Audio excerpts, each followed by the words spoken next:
Um garoto, um homem jovem, com uma longa história de sem ejaculação, não tinha ejaculação e sem orgasmo, foi avaliado pelos médicos dos Estados Unidos, passou por exames e, acreditem, voltou a ter orgasmo. Como isso é possível? Se você não é inscrito, por favor, se inscreva, não deixe de dar seu like e vamos para mais um vídeo de notícias aí que realmente é surpreendente e tão surpreendente que já estão até citando de o Viagra feminino. Apesar de exames sendo feitos e sem uma causa exata encontrada da disfunção sexual que o homem citado tinha, né, tratamentos envolviam farmacoterapia, né, terapia sexual, mas foram sem sucesso. Mas o uso off-label, né, de flibanserina, né, algumas vezes referido, né, como o Viagra feminino, levou esse paciente a conseguir o seu primeiro orgasmo. Né? Como isso é possível, gente? Bom, então um paciente, né, um homem heterossexual de 28 anos, teve uma história de não ejaculação e não orgasmo ao longo da sua vida, né? O quão que isso poderia ter influenciado ele ao longo da sua vida, né? Não vamos entrar nesse detalhe, mas vamos nos bastar sobre a questão, né, do Viagra feminino ali no caso, e sem sinais ali de disfunção erétil, ou seja, não tinha problema ali para ficar ereto, mas não chegava ao orgasmo em si. Ele negou a apresentar sintomas como, né, sangue na urina, né? Dor para urinar, jato urinário fraco, né? E o histórico médico dele não tinha nenhuma outra causa potencial para disfunção sexual, como intervenções cirúrgicas, né? Condições como doenças neurológicas, infecciosas, endócrinas, e ele não tomava nenhum medicamento conhecido por causar disfunção ejaculatória, como alfa-metildopa, por exemplo, diuréticos, tiazídicos, paroxetina, tansulosina. E os achados? Bom, os achados é que no exame dele, né, avaliando, eram testículos de posições normais com uma varicocele palpável de nível 2 num deles. Seu falo, seu PNS, né, não tinha nenhuma disfunção sensória ali até então, né? E tinham níveis normais de prolactina nos exames laboratoriais do indivíduo, assim como uma testosterona em níveis normais também. Assim, ele pontuou 41, num score que é feito ali de disfunção erétil. Então, só para vocês verem, realmente ele não tinha disfunção erétil, né? Porque menor do que 25 tem uma disfunção erétil. Menor do que 9 tem disfunção orgásmica, né? De orgasmo. Né? Menor que 9 até poderia ter até o desejo sexual diminuído. Ou seja, ele não tinha nada disso. Ele pontuou 41. Cara, o cara era, né? Aqui a pontuação, né? Sobre... Os artigos são todos escritos aqui na Sexual Medicine, né? First time orgasm in a young man with lifelong anorgasmy, depois do uso de flibanserin, não? Ou seja, um caso reportado ali em dezembro do ano passado, né? E olhando aqui pela farmacologia da flibanserina, né? Ela tem preferencial afinidade com serotonina, sendo o receptor 5-HT1A o mais sensível para sua afinidade, dopamina no receptor D4, ou seja, receptores D4 de dopamina em alguns locais tem mais afinidade, serotonina 5-HT2A, né? No meio in vitro, né? Ou seja, no meio não vivo, né? E o que faz a flibanserina preferencialmente? Ela vai reduzir a síntese extracelular dos níveis de 5-HT, ou seja, serotoninérgicos no córtex, onde vai ter uma melhora celular nos níveis extracelulares de noradrenalina e dopamina. Sobre o nosso caso, voltando a ele, tá tudo descrito aqui, né? Bom, ele acabou sendo tratado inicialmente com bupropiona, uma dose de 150 mg por dia, aumentou para 300 mg depois de 2 semanas, né? Participou de terapia sexual, né? Mas foram tratamentos ineficazes, né?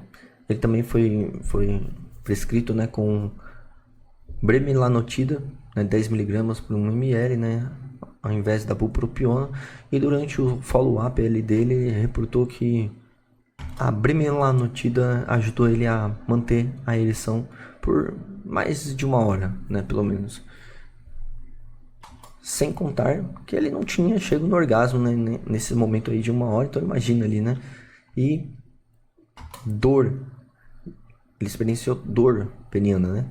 Então, subsequente então foi administrado flibanserina numa tentativa ali de já o que sabíamos na literatura sobre, né? Vamos ver então o que acontece aí se a gente avaliar essa questão com a flibanserina, né? Frente aos mecanismos, né, anteriormente já descritos, né? E depois de 28 a 32 doses de flibanserina, o paciente reportou o seu primeiro orgasmo e ejaculação. Cara, olha só. Entretanto, ele também reportou distúrbios de sono, né? Ainda que os efeitos sejam sonolência excessiva, né? Sintomas depressivos, mudanças de humor agressivas, né? Então ele continuou usando flibanserina com o seu parceiro ali para avaliar sua efetividade ali no tratamento. Bom, anorgasmia primária, né? Ou seja, a ausência de ejaculação primária, ou seja, nunca teve na vida, e já é raro, né? Estima-se que o que 1,5 para cada 1.000 homens, né? Entretanto, a atual prevalência também é comumente ali não reportada, né? Até porque ele é muito subnotificado, né? Tem a questão, né, sexual envolvida, né? Tem a questão de troca de gênero, troca de sexo, etc e tal, né? Preferências, né? Eles encaram isso daí como se fosse uma preferência, né? Por tal indivíduo ou não, né? Então, essa questão da anorgasmia realmente ela é muito contraditória socialmente para um indivíduo e tem que avaliar um contexto todo ali em si. Mas o fato é que se todo mundo fosse tratado, realmente que, bem, não vamos levar para esse ponto, né?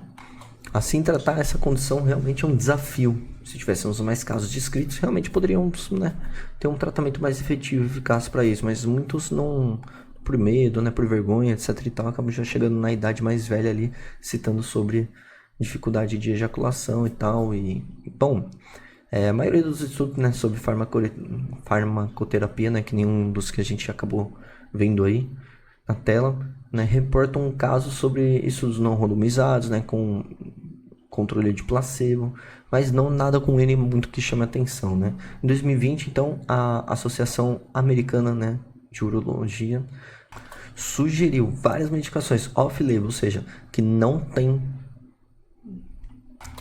embasamento científico suficiente para ser recomendado, mas que poderia utilizar a pessoa no caso ali de que vai que melhora, né? Ou seja, ocitocina, pseudoadrenalina, né? Adrenalina, midorelona, betanicol, carbegolina, né? Que análogo ali da prolactina, que antagoniza ela, ioimbine, imipramina. Né? Entretanto, os benefícios e riscos com esses tratamentos tem que ser extremamente cuidadoso por conta, né, da questão, né, do falo, bom, bem como, né, tem que ser discutido com o paciente sempre, né, o melhor meio de tratamento. Bom, sem nenhum conflito de interesse, né, onde que foi produzida essa flibanserina, né, foi na Boehringer Ingelheim, né, e a flibanserina, de todo modo, ela pode ser ruim, pode não ser benéfica para muitos pacientes, porque ela pode causar uma queda absurda de pressão arterial e desmaio, e pode induzir uma sedação excessiva, até do porque ela não inibe a atividade da MAO, né, da monoamina oxidase. Então tem essa questão aí, né. E coloquialmente, né, socialmente ali, avaliando, né, como o Viagra feminino, Pink Viagra, né, flibanserina, ela vai trabalhar exatamente, centralmente no cérebro, na influência, né, sobre a liberação de serotonina e dopamina, e mais ainda dependendo, né, da dose tomada para ser efetiva. Ou seja, tem que ter um padrão, tem que ter um controle, tem que ter um segmento legal, porque senão não vai rolar. E bem, mais estudos precisam sobre flibanserina, né? Nos últimos 3 anos que eu estudo, né? E foi um caso bem legal, bem interessante de uso realmente dela, com melhora absurda sobre, né? Ou seja, o cara teve o primeiro orgasmo na vida depois de nunca ter tido exatamente com essa medicação. Então, tentar de tudo, né? Bom, o artigo em si foi adaptado através desse daqui, né? Um jovem com inibição do orgasmo e a pílula, né, do orgasmo ali para as mulheres, né? O Viagra feminino. Espero que vocês tenham gostado. Um grande abraço. Não deixe de dar seu like, se inscreva no canal, divulgue esse vídeo para quem lhe interessar e... Bem, já é um começo ali, né? Para medicações na questão de orgasmo, né? Mas quem sabe, né? Um Viagra feminino veio à tona, vai saber. Um abraço e até a próxima, meus amigos.